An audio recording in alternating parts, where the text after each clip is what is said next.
Ya, assalamualaikum warahmatullahi wabarakatuh, Sobat Nizam yang kembali lagi.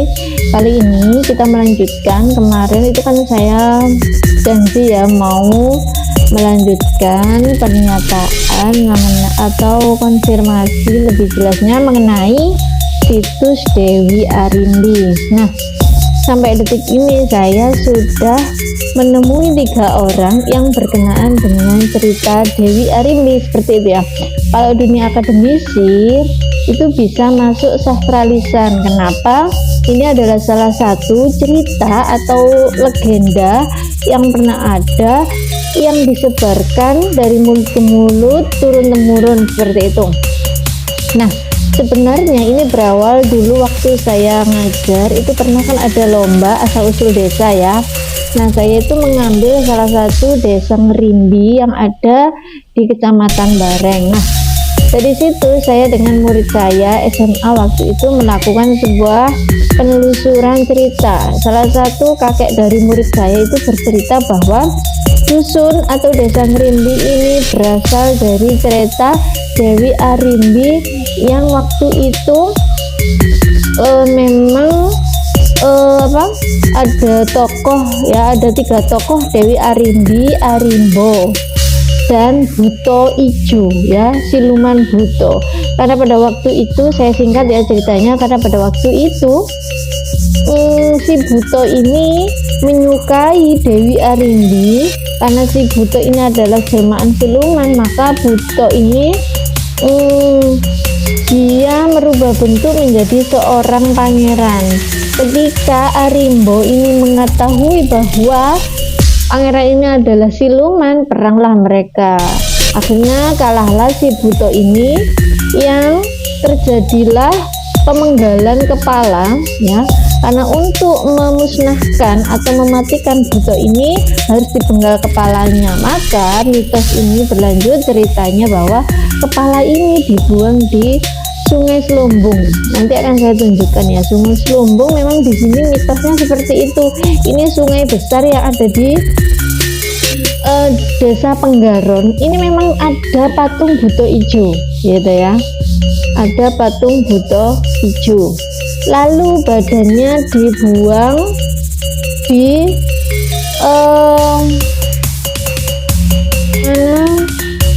Candi Arimbi. Lalu ada ekornya itu dibuang di Gunung Kuncung yang ada di Gunung Salam. Itu orang pertama.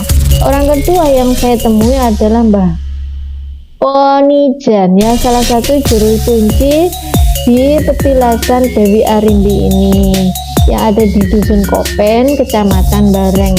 Di sini ada 3 makam ini. Ini adalah 3 makam bersaudara Dewi Arimbi, Arimbo dan Arimba. Nah, kedua Arimba ini sama ya, yaitu berkelahi dengan Buto Ijo karena Buto Ijo ini menyukai Dewi Arimbi ya, seperti itu. Jadi dua orang ini yang saya tanya mempunyai kesamaan tokoh dan permasalahan. Nah, selanjutnya akhirnya peranglah kedua ini sama. Jadi ketika ingin memusnahkan Buto Ijo itu harus dipenggal kepalanya, dan agar Buto Ijo ini tidak memakan korban, setiap suro itu harus diberikan bancaan atau tontonan wayang untuk meruat tempat tersebut.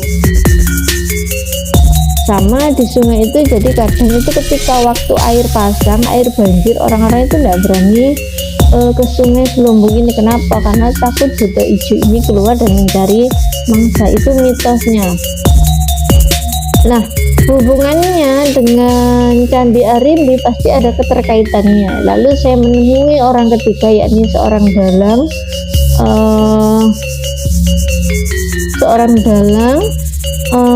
namanya Pak Warsono ya, tempatnya di Desa Mojo Jejer. Beliau bercerita bahwa keterkaitan antara Dewi Arimbi dengan Candi Arimbi ini saling keterkaitan.